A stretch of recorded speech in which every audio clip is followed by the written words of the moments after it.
গোমড়া মুখ, মুখে কুলুপ। চতুর্থ দিনের তলবেও মুখ বন্ধ সন্দীপ ঘোষের। আমি একাই আছি আজকে ডাক্তারবাবু। সেটা হচ্ছে যে আপনি কি তদন্তে সব রকম কোঅপারেট করছেন?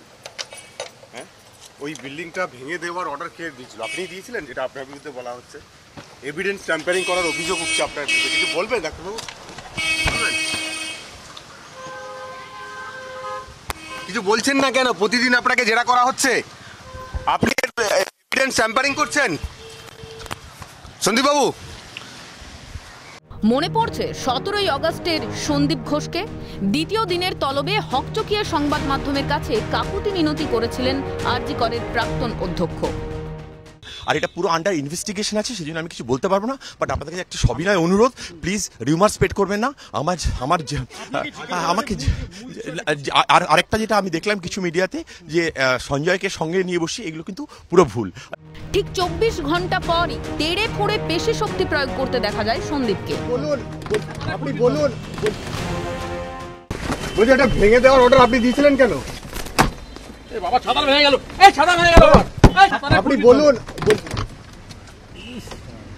আপনি বলুন, আপনি বলুন। কিন্তু তার বিরুদ্ধে যে এভিডেন্স ট্যাম্পারিং করা বা তার বিরুদ্ধে যে আরজিকর মেডিকেল কলেজের যে অধ্যক্ষ হিসাবে একাধিক অভিযোগ তার বিরুদ্ধে রয়েছে, সেই অভিযোগের প্রশ্নের কোনো জবাব তিনি কিন্তু দিচ্ছেন না।